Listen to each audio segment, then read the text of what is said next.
Bismillahirrahmanirrahim. Assalamualaikum warahmatullahi wabarakatuh. Alhamdulillahi wassalatu wassalamu ala rasulillah wa ala alihi wa sahbihi wa man walah wa tabi'a hudah, amma ba'd. Para pemirsa, kaum muslimin, kaum muslimat dimanapun anda berada, para pecinta LDNU Kedung Jajang Lumajang, rahimani wa rahimakumullah, juga yang kami muliakan, kami cintai, para santri Pondok Pesantren Bina Al-Quran Piting Sukodono Lumajang. Bersyukur kepada Allah di mana pada siang ini kita bisa melanjutkan kajian kitab kita, yaitu kitab Fiqhus Sirah An-Nabawiyah. Mudah-mudahan kita senantiasa mendapatkan limpahan taufik ma'unah dari Allah Subhanahu wa taala sehingga mampu dengan istiqomah mengkaji sisi lain dari kisah-kisah Nabi Muhammad sallallahu alaihi wasallam. Salawat serta salam mudah-mudahan tetap tercurah limpahkan kepada junjungan kita Nabi Agung Nabi Muhammad sallallahu alaihi wasallam. Pada pertemuan sebelumnya kita telah membahas tentang kebiasaan yang unik dari Rasulullah sallallahu alaihi wasallam tatkala beliau berumur 40 tahun. Di mana umur 40 tahun ini bagi kebanyakan manusia adalah umur kedewasaan. Nah, Rasulullah sallallahu alaihi wasallam di umur itu beliau memiliki hobi baru, yaitu suka bertahannuts atau menyendiri. Menyendiri dalam rangka untuk beribadah kepada Allah. Menyendiri dalam rangka untuk mentafakuri, berpikir tentang alam ini.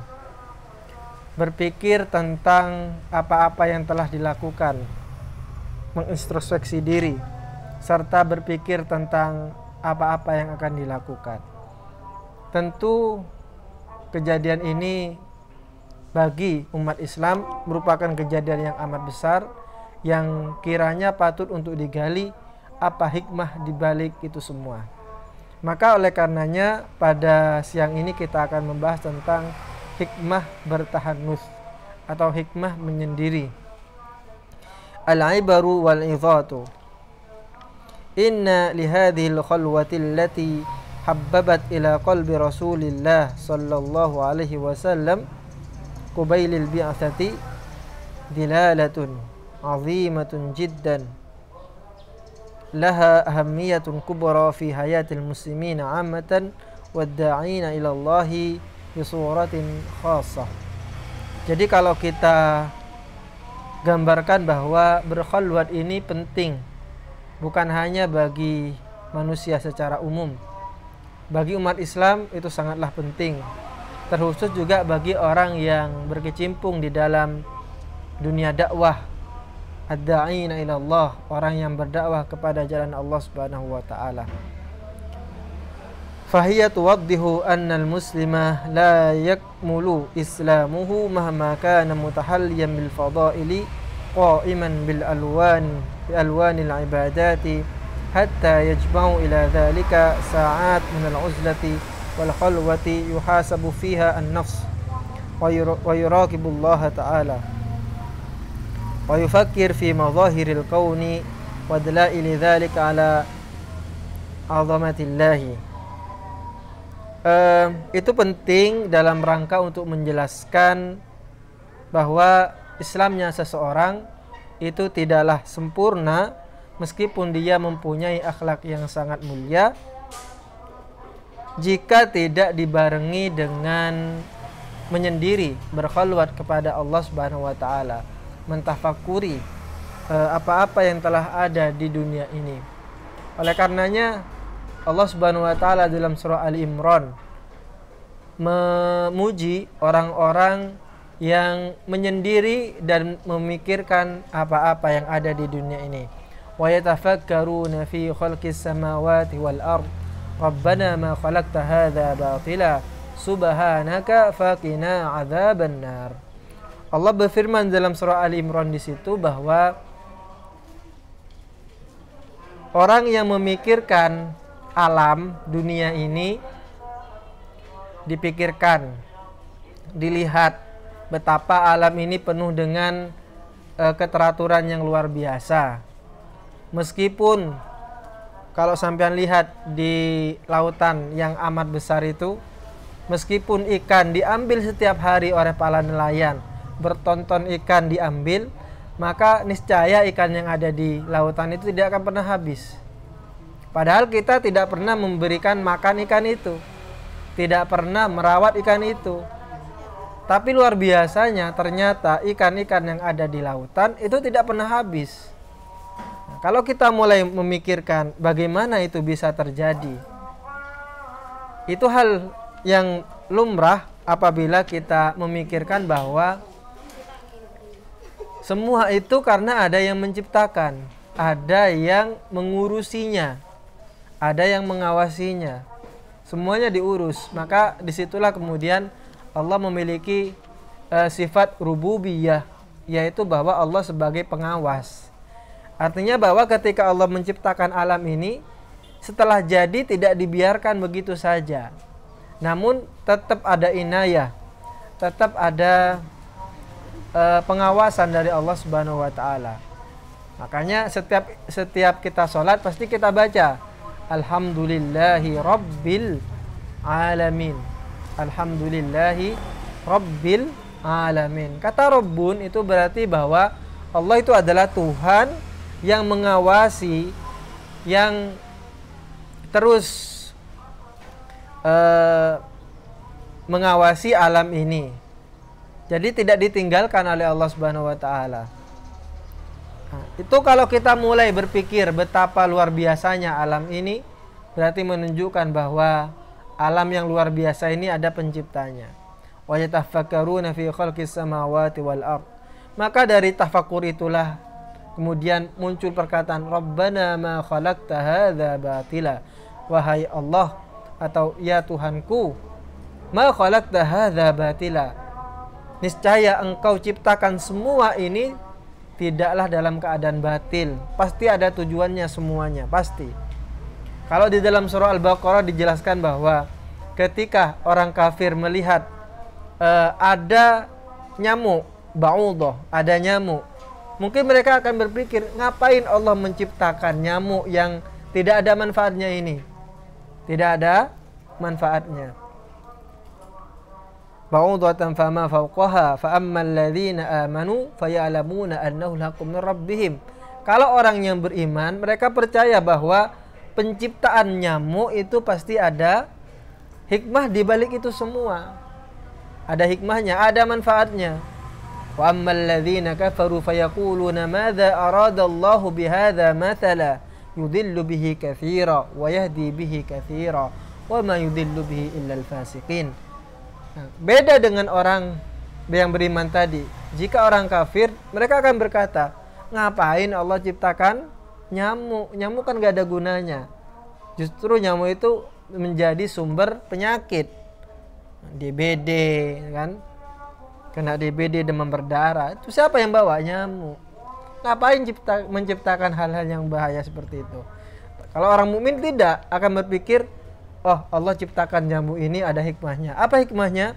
Supaya kita menjaga kebersihan, tidak membiarkan air yang tergenang itu sehingga kemudian ada jentik-jentik nyamuk di situ.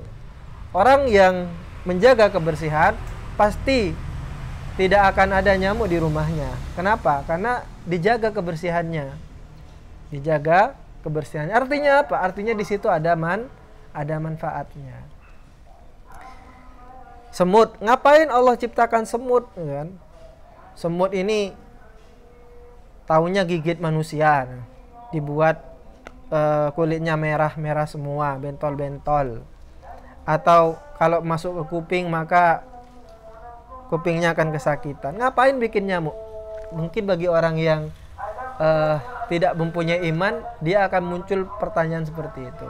Tapi bagi orang yang beriman dan mulai berfikirkan tentang hikmah penciptaan semut, maka dia akan berpikir lain. Dia akan menemukan jawaban, salah satunya mungkin Allah itu menciptakan semut yaitu dalam rangka supaya kita bisa belajar dari semut. Manusia belajar dari semut. Memang manusia bisa belajar dari semut. Apa yang bisa dipelajari dari semut? Banyak yang bisa dipelajari dari semut. Salah satu orang yang mempelajari atau berguru kepada semut adalah Nabi Sulaiman. Nabi Sulaiman ini belajar kepada semut. Apa pelajaran yang bisa diambil oleh Nabi Sulaiman dari semut itu? Jadi begini ceritanya. Suatu ketika Nabi Sulaiman dengan pasukannya lewat. Nabi Sulaiman ini diberikan keistimewaan mampu berkomunikasi dengan hewan. Ini keistimewaan dari Nabi Sulaiman. Singkat cerita, kemudian ketika Nabi Sulaiman mau lewat, nah, di situ ada sekumpulan semut. Ada sekumpulan semut. Nah, akhirnya kemudian Ratu Semut berkata, "Wahai semut-semut, masuklah kamu ke rumahmu. Masuklah ke rumahnya masing-masing. Udkhulu masakinakum. La yahtimannakum Sulaimanu wa junuduhu wa hum la yash'urun." Masuk ke dalam ke dalam rumahnya masing-masing. Masuk. Kenapa? Takutnya nanti Sulaiman ini tidak bisa melihat kamu semuanya, akhirnya kamu diinjak. Nah, Nabi Sulaiman akhirnya fatabassama dhahikan min qawliha. Nabi Sulaiman tersenyum seraya geli dengan perkataan Nabi semut itu. Ketawa Nabi Sulaiman. Jangan khawatir, saya tidak akan menginjak kalian semua, kata Nabi Sulaiman. Di sini Nabi Sulaiman belajar bagaimana Ratu Semut ini mengayomi rakyatnya, mengayomi anak buahnya. Itu semut. Namanya semut. Ini pasti mereka saling bekerja sama. Itu luar biasanya semut. Tidak akan pernah sampai temukan semut saling berebut makanan. Enggak. Biasanya kalau ada makanan, maka dia akan memberitahukan teman-temannya. Oh, di situ ada makanan. Akhirnya digotong bersama-sama. Nah, seperti itu. Ini luar biasanya semut. Kemudian kalau sampai lihat rumah semut itu luar biasa. Masuk ke tanah seperti itu, luar biasa. Nanti sampai bisa lihat di YouTube rumah semut. Itu semuanya tertata rapi. Memang kalau kita lihat semut itu paling cuman sekedar lubang saja gitu kan ya ke tanah. Tapi kalau kita berdeli ke lubang ke bawah itu luar biasa. Dan manusia patut belajar dari semut tentang konstruksi bangunan. Makhluk yang mampu menciptakan gedung pencakar langit versinya masing-masing itu adalah semut. Sampai lihat di belakang sana banyak semut. Kemudian biasanya kan ada tumpukan tanah yang kemudian dia menjorok ke atas seperti itu. Sehingga seakan-akan itu adalah gedung pencakar langit. Itu kuat sekali itu. Luar biasa. Tanpa ada semen. Kalau kita kan butuh semen, butuh besi dan seterusnya. Semut adalah hewan yang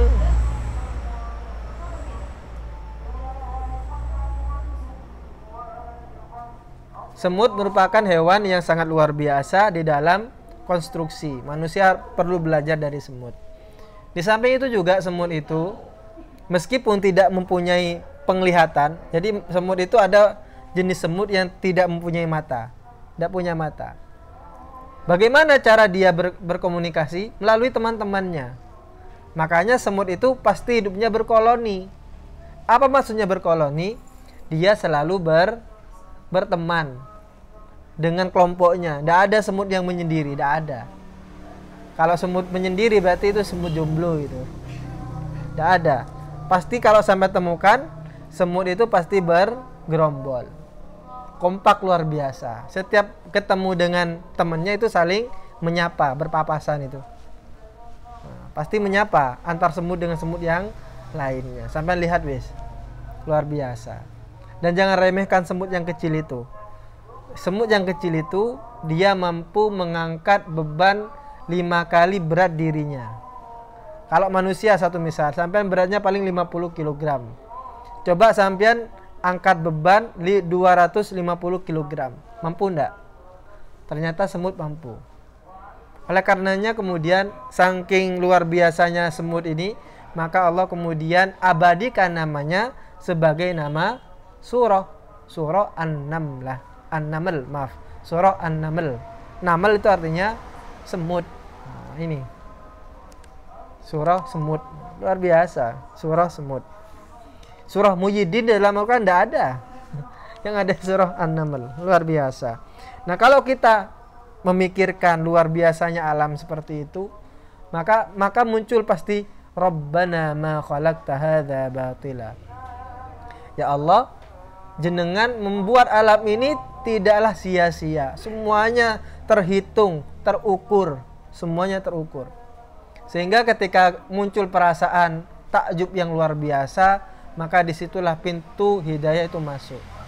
Kenapa orang-orang di luar Kristen atau di luar Islam, di luar Islam, mereka masuk Islam?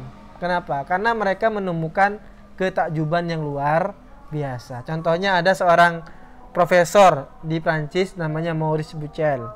Beliau itu meneliti antara Al-Quran, Injil dengan sains. Akhirnya dipadukan. Kira-kira di antara tiga aspek ini mana yang lebih cocok? Antara Al-Quran dengan Bible, dengan Injil, dipadukan dengan sains. Mana yang lebih cocok? Ternyata hasil penelitiannya, Al-Quran itu lebih sejalan dengan sains ketimbang dengan Injil. Akhirnya kemudian beliau keluar dari Kristen dan masuk Islam. Dari apa? Dari kekaguman. Jadi orang di luar Islam itu kebanyakan masuk Islam. Kenapa? Karena kagum dengan ajaran-ajaran yang ada di dalam Islam. Sebaliknya, orang Islam keluar dari Islam biasanya karena kebodohan. Kebanyakan seperti itu. Karena kelaparan. Jadi kemudian dia menemukan agama lain yang memberikan makanan. Keluar dari Islam. Makanya sabda Nabi Muhammad, kadal fakru ayyakuna kufran. Banyak orang yang fakir, yang mohon maaf miskin, itu pada akhirnya dia memilih untuk kufur, keluar dari Islam. Kenapa? Karena di agama lain memberikan makanan. Seperti itu. Maka sekali lagi bertafakur atau menyendiri itu penting. Bagi kita penting. Dan ternyata di dalam bisnis juga ada. Ketika sampean ingin bisnisnya itu maju, ternyata ada waktu untuk istilahnya itu review. Nah, kalau dalam bahasa ini ikhtila. Jadi menyendiri. Dilihat kira-kira ketika saya sudah jual beli seperti ini, sudah anggaplah 1 bulan, dilihat kira-kira saya untung atau rugi. Kalau saya untungnya di mana? Pasti ada celahnya kan? Celahnya itu di mana? Nah, itu dalam rangka untuk ikhtila ya tadi itu. Memikirkan, menganalisa kembali mana poin-poin yang kira-kira ada masalah di situ. Nah, maka merenung, memikirkan tentang masa lalu dan bergegas untuk menjemput masa depan yang cerah itu menjadi penting. Salah satunya dengan bertafakur. Itu saja yang mungkin bisa kita sampaikan. Mudah-mudahan bermanfaat. Mudah-mudahan kita mampu meneladani Rasulullah SAW dalam hal menyendiri dan bertafakur kepada Allah Subhanahu wa taala. Wallahul muwaffiq ila aqwamit thoriq. Assalamualaikum warahmatullahi wabarakatuh.